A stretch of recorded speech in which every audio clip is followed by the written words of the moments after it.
guys, I'm Layla. Welcome to Raid Lore Stories. Today's lore story is going to be for Inithwe Bloodtwin.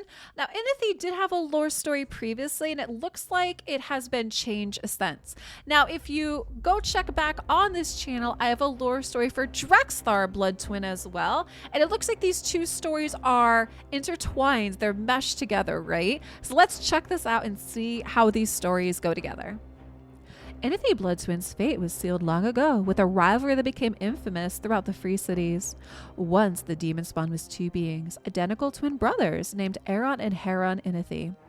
Both were knights of the Free City of Kalmar, and both despised one another with a passion that bordered on insanity. All they shared in common was their looks, and their hatred of their cousins, the harmonious twins Narbus and Kiro Drexthar. The twins' rivalry had been strong since birth. As children, they scrapped incessantly, their troublemaking so unrelenting that their parents considered giving both away for adoption to separate families.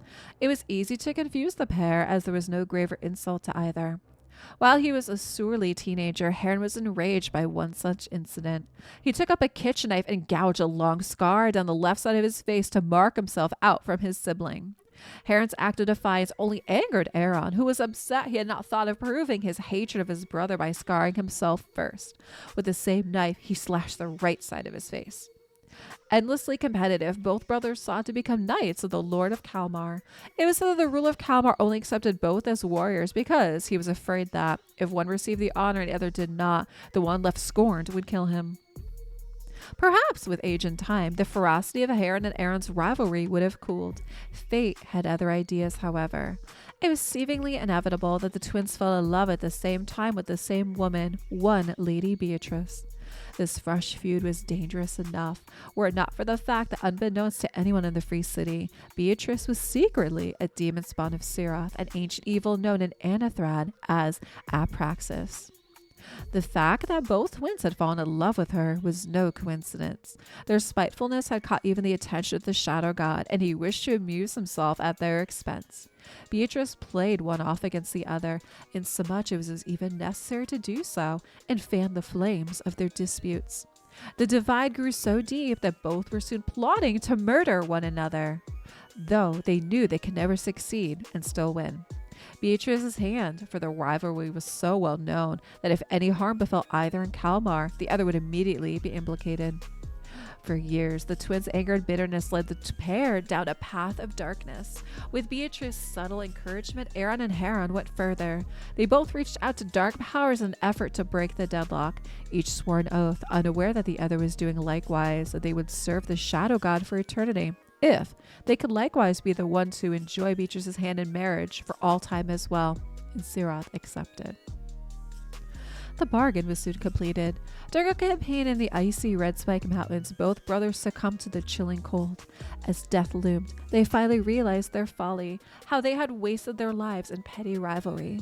Seeing Siroth as their only hope, each prayed for the other's survival, asking the Shadow God to allow the other to live and marry Beatrice in exchange for their own soul. Ironically, both were now competing in their magnanimity. Siroth heard them and, filled with amusement, agreed to both of them. He fused their souls together, leaving them frozen in the bitter cold, and transmuted into one being for all eternity, Inithwe Bloodtwin. The new demon spawn railed against his fate, but could not deny his true nature as a servant of Siroth.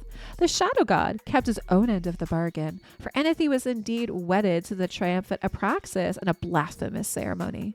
It was a final mockery from Siroth, salting the wounds of the new being and cementing his self-loathing and bitterness, and now mirrored the chill of the mountains, where Inithwe's existence had ended, a frigid cold that now hung eternally about him. Their consciousness now frozen for eternity. Little remains of the beings that were once Heron and Aaron, bar their rage. Inithwe conflicts that rage upon Siroth's enemies with a purple-flamed axe, its bizarre flame burning cold and viciously draining his foes of their very life force. Woe betide any unfortunate enough to encounter the Lord of the Death Chill on the battlefield, for he is more relentless and spiteful than his constituent souls were before his dark apotheosis.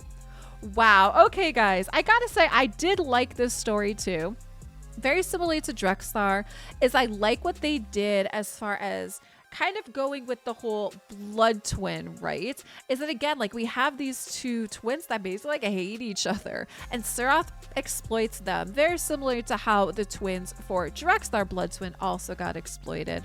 Guys, I'd love to know what you think of the lore story for Inithwe Bloodtwin. Drop me some comments down below, and thanks for watching.